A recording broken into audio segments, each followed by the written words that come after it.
Madness and hate erupt anew in Dallas as President Kennedy's accused assassin is shot down himself during a jail transfer. There's an ominous symbol in Lee Harvey Oswald's murder weapon as he is taken to the city jail basement where an armored car is to move him to a maximum security cell. Oswald walks his last mile. His assailant moves in from the right. There is Lee Oswald. He's been shot. He's been shot. Lee Oswald has been shot.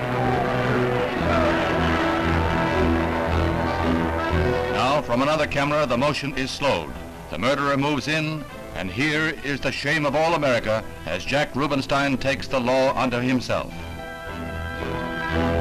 The dying Oswald is rushed to the same hospital where President Kennedy died. Doctors work to save his life. But 48 hours and 7 minutes after the president's death, his accused slayer is dead.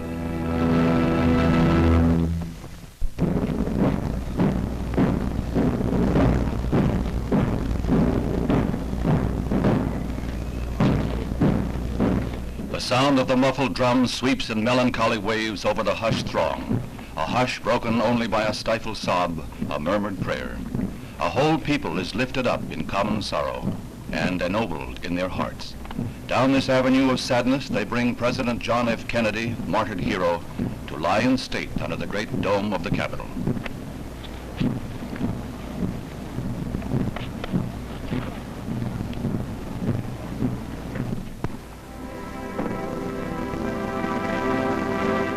Mrs. Kennedy begins the long hours of her public grief with the courageous dignity that has marked each moment of her ordeal. Caroline and John seem to mirror their mother's poise. With President Johnson and Robert Kennedy, she is in the van of the mourners who will pay their respects in the historic rotunda of the Capitol.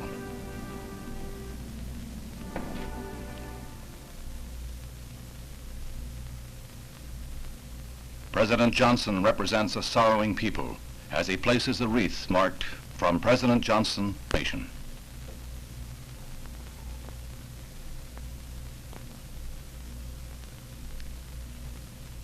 Mrs. Kennedy comes forward with Caroline in a tableau that calls for no words. Its poignancy calls only for tears.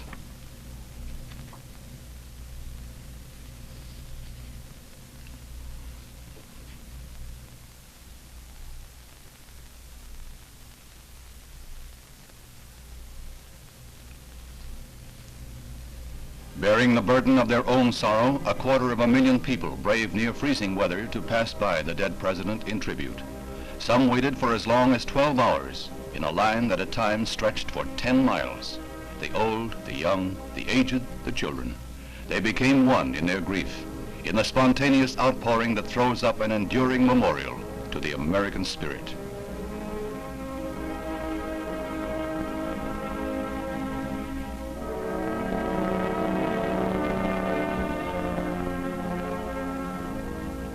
And so they kept their vigil through the long and lonely night, each man a tiny island of sadness, buffeted by the seas of unhappy fate. The next day, the body is borne to St. Matthew's Cathedral, with Mrs. Kennedy and the President's family walking in humble prayer behind the caisson. Not since the funeral of Britain's King Edward VII in 1910 has there been such a gathering of kings and queens, presidents and premiers. 220 dignitaries from 92 foreign lands honor the warrior who died while fighting for peace and liberty and the dignity of man. Erect and proud, Mrs. Kennedy walks the 6 long blocks with firm step yet tearful eye. At the cathedral, a pontifical funeral mass is to be said for the repose of the soul of the first Roman Catholic president, a devout man from a devout family, who today find deep solace in the solemn rites of their church. As the distinguished mourners gather in St. Matthew's, peoples of all faiths around the world join them in prayers. Mass is read in Moscow, Buddhists pray in South Vietnam, Shinto priests conduct services in Tokyo, a rabbi exhorts God in Israel. The foreign dignitaries move unobtrusively to their pews. They attached little importance to their own identities today. Joining the humble in the 4 corners of the earth, they pray, each in his own way, that the soaring spirit that was President Kennedy in life may find eternal rest in death.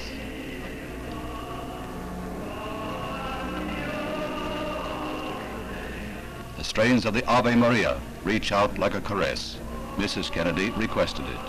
The Ave Maria was sung at her wedding.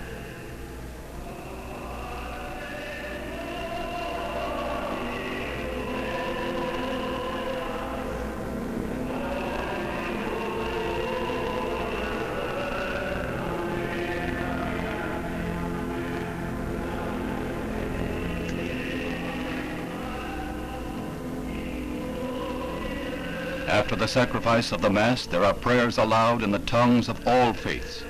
Then will come the solemn moment when the incense is tossed on hot coals and Cardinal Cushing, an old family friend, blesses the mortal remains of John F. Kennedy. From St. Matthew's, the cortege is to cross the Potomac to the cemetery of heroes, Arlington. As the casket is returned to the caisson, there comes a family vignette that must take its place with those memories we hold warm and dear. A gentle reminder from his mother, and John celebrates his 3rd birthday with a soldier's farewell to his father.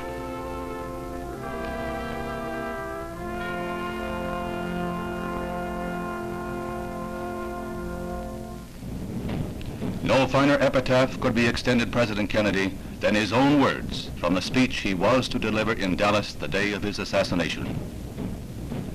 We in this country, in this generation, are, by destiny rather than choice, the watchmen on the walls of world freedom.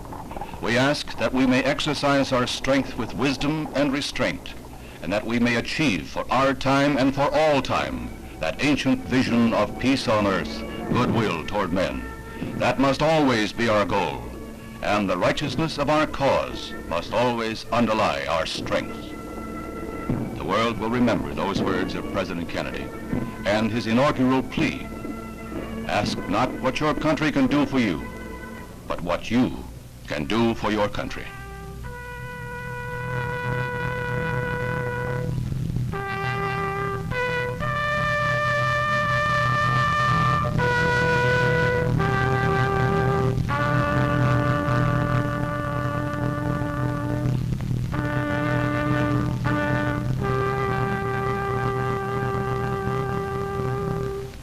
The Irish Honor Guard with a flourish of arms, and the precious banner that was the President's shroud for 3 days is folded smartly for presentation to Mrs. Kennedy.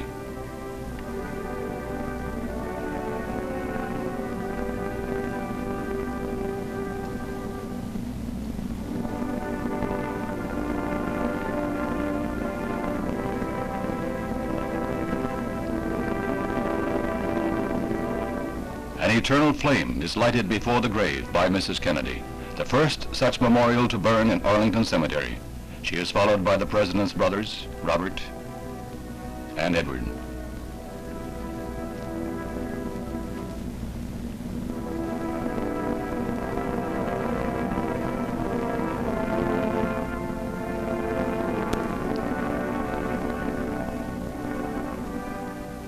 Thus the American people have buried their beloved leader.